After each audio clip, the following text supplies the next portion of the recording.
खरीदारों की कोई खबर? नहीं जनाब, नहीं आई। बस कह रहे हैं कि कोशिशों में लगे हुए हैं और फैक्ट्री वाले भी इस बारे में पूछ रहे हैं। हमसे कितनी बड़ी लापरवाही हो गई।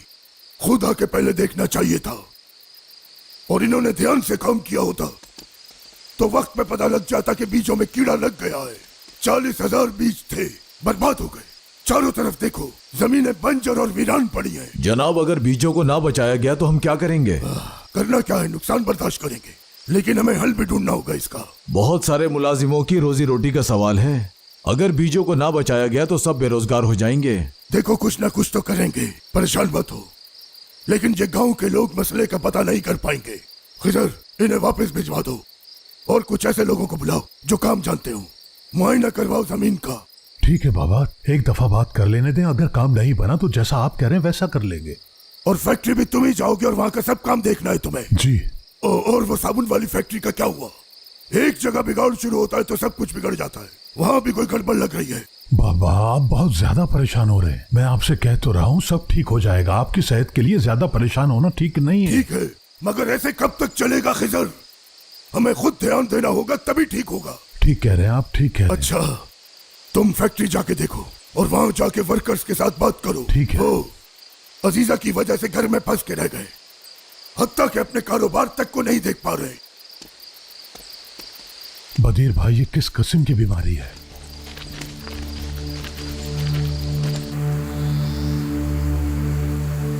बहू अपने चाचा को उस एक्सीडेंट में छोड़कर कैसे चली गई सब याद है। जी हाँ। कुछ मत कहो सुल्ताना साहिबा, अपने अल्फाज को जाया मत करो, कुछ मत कहो। अब जरा सोचो इस बारे में।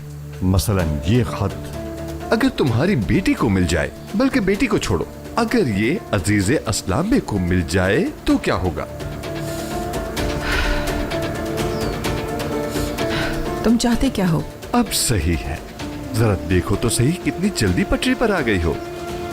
पहले जरा मुझे एक बात तो बताओ, अजीजे अस्लाम ने मेरे बेटे पर गोली चलाकर सुलह के मुआहिदे को जाया क्यों किया? अजीजा अस्लान बे ने सब कुछ जला दिया, और तो और वो खुद भी मरने वाली थी और हमें भी जबरदस्ती वापस बुलवा लिया, लेकिन मिरान नहीं गया और उनका सारा खेल बिगड़ गया। बस इतना ही जानती हूँ। मालूम कर लोगी सुल्ताना साहिबा, मालूम कर लोगी। जिहान, अच्छा ठीक है, मैं अपनी पूरी कोशिश करूंगी, लेकिन मुझे थोड़ा टाइम दो।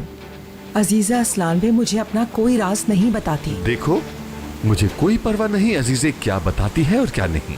परवाह उसकी है जो तुम मुझे बताओगी। बात समझ में आ रही है ना? मैं इंतजार करूंगा।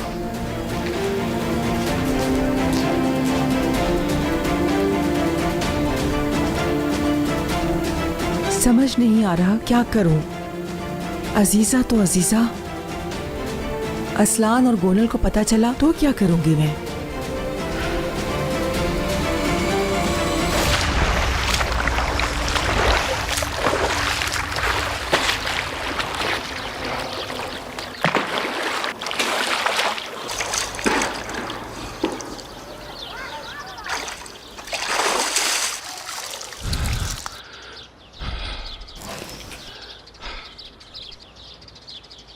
अजीज़े साहिबा,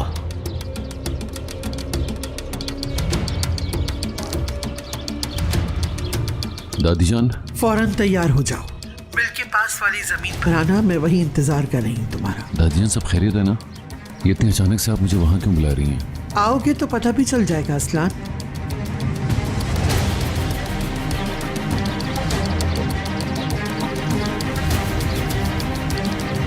ये काम आज ही हो जाना चाहिए।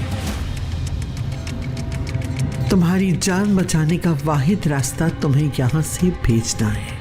अजीज़े साहिबा, असलान का साथी जो महफूज है उसके बारे में मालूमात मिल गई हैं। क्या मालूम हुआ? वो बहुत शरीफ आदमी है। असलान साहब ने खुद उसे ढूंढकर अपने साथ रखा है।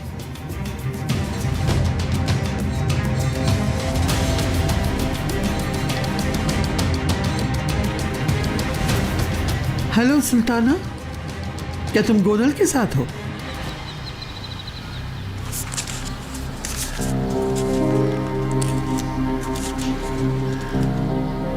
आज सुबह छुपकर दादी जान से मिली। उनका स्टार्ट था कि आज ही उनसे मिलूं, इसलिए चली गई। एक तकलीफ दे सच मालूम हुआ। मैं कभी भी मां नहीं बन पाऊंगी। एक्सीडेंट की वजह से जो जख्म मुझे लगे, लेकिन असल जख्म रूह पर लगा, और ये जख्म कभी भरने वाला नहीं। आज़ाद और मैंने जिस फैमिली का ख्वाब देखा वो कभी पूरा नहीं होगा। जिस ख्वाब के पीछे मैं भाग रही थी वो तो सराब निकला। दादी जान का साया मेरे ख्वाबों पर पड़ गया, लेकिन उसे तो कोई चोट नहीं आई थी। उसकी अम्मी एलिफ को एक्सीडेंट याद नहीं, झूठ बोला गया उससे।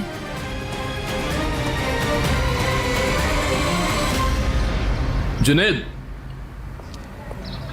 मेरी बात सुनो, एक काम करना। जी सर। आज शाम मेरे कुछ मेहमान आएंगे, उनकी टेबल यहाँ पर लगाना। समझ गए तुम? समझ गया सर। ठीक है। आज़ाद, क्या मैं बात कर सकती हूँ? हाँ कहो, क्या बात करनी है?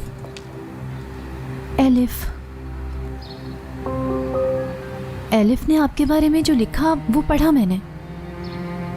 मैं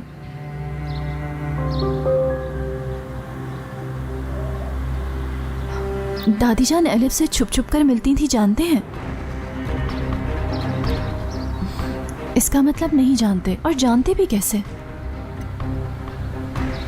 दादी जान एलिफ की जिंदगी और खुशियों से खेलती रही। उसकी मौत तक जो रास्ता जाता है उसके पत्थर खुद दादी जान ने अपने हाथों से लगाए। अब इन सब बातों से क्या फायदा होगा? क्या तुम नहीं जानना चाहते जो उसने लिखा? मुझे कुछ नहीं सुनना। तुम पहले अपने गिरेबान में झांक कर देखो। आज़ाद, सुनो, अजीज़े को थोड़ा बहुत तो मैं भी जानता हूं। वो नफरत भी दिल से करती है, और तुम और मीरान रेयान को मिलने से पहले ही नुकसान पहुंचाना चाहते थे। तुम खुद को अजीज़े से मुख्तलिफ समझती हो। आज़ाद, ये तुम ज्यादती कर रहे हो। मैं सिर्फ सच बोल रहा हूं। आखिर तुम इस होटल में क्यों रह रही हो, जबकि रेयान और मीरान की तलाक के बाद वो घर तुम्हारा हो चुका है? रेयान और मीरान की तलाक हो गई?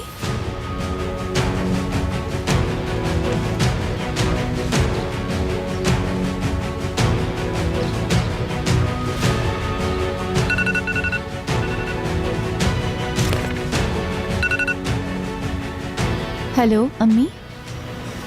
मीरान खुदा का वास्ता है कुछ मत करना। उसने सिर्फ मेरी मदद की है।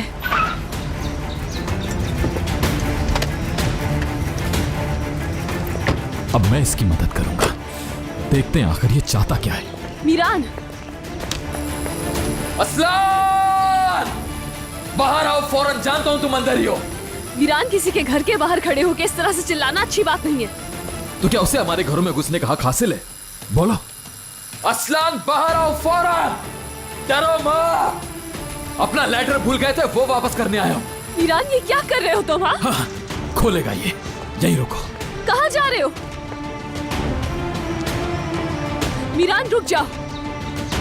मीरान, तुम्हें सब कुछ तो बता दिया है। घर के अंदर मैं लेकर गई थी उसे। क्या ये बेहतर होता कि रात के उस वक्त वो मेरी कोई मदद नहीं करता? मसला ये नहीं है कि उसने तुम्हारी मदद की रेयान।